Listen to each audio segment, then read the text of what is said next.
Ça vibre, on a une trace au bout. Mais quel est cet objet du désir? Ce n'est pas du tout ce que vous pensez, c'est un vibreur béton. J'ai vu une astuce passer sur Instagram et je me suis dit qu'il fallait que je reproduise ça pour voir ce que ça donne dans du béton. Bien du béton et pas autre chose. Bon les gars, on est parti pour une petite expérience que j'ai envie de tenter. J'ai vu une vidéo passer sur Instagram et TikTok avec un multi-tool, un tube multicouche, ça fait beaucoup de multi, mais on va y arriver, multi-tool, multicouche. Du béton que je vais préparer, on va le vider dans ce récipient transparent et on va le vibrer, voir ce que ça donne. Donc dans cette vidéo, j'ai vraiment trouvé l'idée, mais géniale. Alors je ne sais pas si l'auteur de la vidéo, c'est lui qui a trouvé l'idée ou s'il a repiqué l'idée, peu importe, mais il utilisait un tube multicouche. Et l'avantage du tube multicouche, c'est qu'il se déforme. On pourrait mettre une barre en acier, bien sûr que ça fonctionnerait, mais l'avantage du multicouche, c'est que ça coûte moins cher déjà que l'acier si vous avez une chute qui traîne. Et bien sûr, il va pouvoir se déformer. Donc, si vous avez une trop forte épaisseur de béton, eh bien, ça va se déformer et ça forcera moins sur le moteur de votre multitool. Si vous avez 50 mètres carrés de dalle sur 20 cm d'épaisseur de béton, oubliez, louez un vibreur béton. Ce sera plus adapté. Mais si vous avez un trou dans le jardin, que vous coulez du béton pour sceller un poteau ou même un plan de travail que vous devez couler sur 5 cm d'épaisseur, sur 2 mètres et 1 mètre de large, là, on va pouvoir vibrer avec le multitool. Alors, pour un plan de travail, il faudra un béton spécifique, mais ça fonctionnera parfaitement. OK? Donc, on fixe le multicouche sur la vieille lame et on voit ce que ça donne. Alors, une petite parenthèse par rapport au balai à chiottes monté sur la scie sabre. Pour l'instant, personne n'a trouvé, que ce soit sur Instagram, YouTube et TikTok, personne n'a trouvé. Alors, on peut s'en servir, bien sûr, et j'ai eu les propositions pour vibrer du béton. Alors, ne mettez pas un balai à chiottes, mettez autre chose, mais sur la scie sabre, bien sûr qu'on pourrait vibrer du béton. Les réponses qui revenaient le plus souvent, c'était le nettoyage de gouttières, le nettoyage de tapis, c'était nettoyer les canalisations. Mais oui, bien sûr qu'on peut le faire, mais ce n'est pas ça. Vous faites tous fausse route. Je vous redonne un indice, on peut aussi bien le faire en intérieur qu'en extérieur. Moi, je vais vous le filmer en extérieur, mais je pourrais très bien le faire en intérieur. OK? Donc, je vous laisse réfléchir pourquoi j'ai monté un balai à chiottes sur une scie sabre. Et dernière chose, et après on attaque le béton. Là, on veut utiliser un outil multitool, c'est un Hilti référence SMT 622 avec les batteries Nuron. En ce moment, chez Hilti, jusqu'à fin septembre 2024, des 300 € d'achat, vous avez 15% de remise sur tous les outils Hilti. Donc, foncez, vous avez un code qui est MAKE 15, donc 15% de remise. Le lien en bio si vous regardez un reel sur Instagram et bien sûr, le lien dans la description si vous regardez ça sur TikTok et YouTube. Donc 15% de remise sur tous les outils Hilti jusqu'à fin septembre 2024 et des 300 € d'achat. Donc l'idée, c'est d'utiliser une vieille lame et on va pouvoir la percer.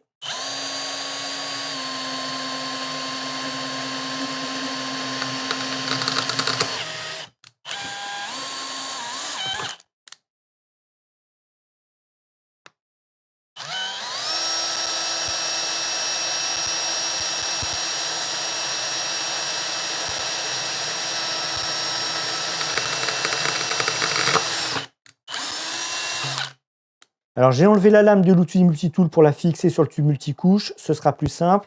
Donc je la pose dessus, on va faire 2 repères.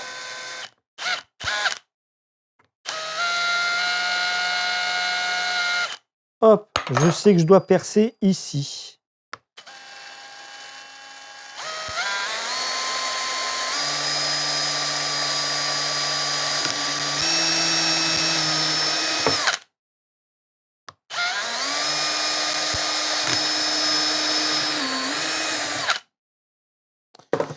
Ça c'est fait. On va la reposer dessus avec les petites vis. Donc ensuite, vis, écrou, rondelle, tout ce qu'il y a de plus classique. On passe ça dans le tube multicouche. Ça ressort de l'autre côté. On répète l'opération ici. Hop. On met les rondelles.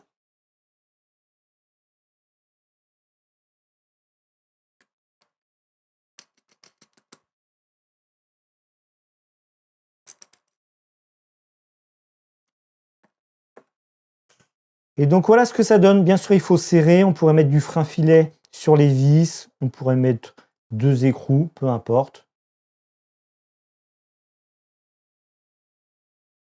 Alors finalement, j'ai mis 2 écrous. Ça ne se dessert absolument pas parce qu'avec un seul écrou, ça avait tendance à se desserrer. Il ne faut pas hésiter à écraser un petit peu le multicouche. Et c'est parfait. Et ça fonctionne nickel.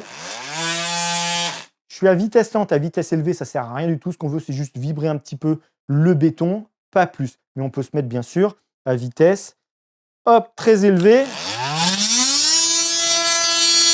ça fait un peu de raffut. Donc là, on va se mettre à vitesse lente. Alors certains vont me dire que ça fait penser à l'objet du désir. Effectivement, on peut se masser avec.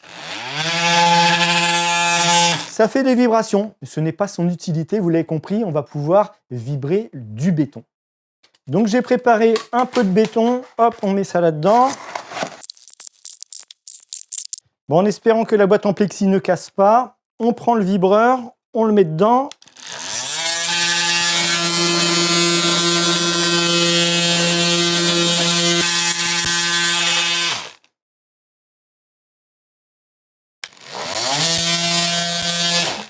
Bon, bah, je crois qu'on voit clairement la différence entre du béton non vibré et vibré.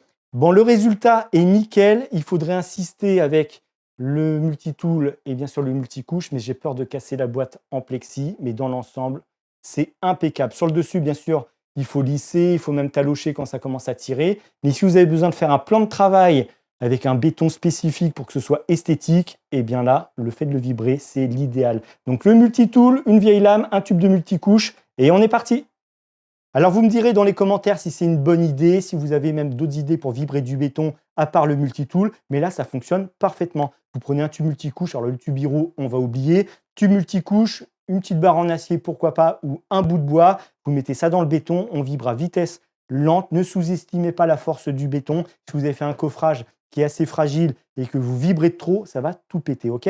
Mais là, pour faire des plateaux, moi qui veux vraiment faire des plateaux en béton et avoir des tranches nickel, eh bien ça, c'est l'idéal. Donc dites-moi comment vous auriez fait. Si vous avez d'autres idées, eh bien elles sont les bienvenues.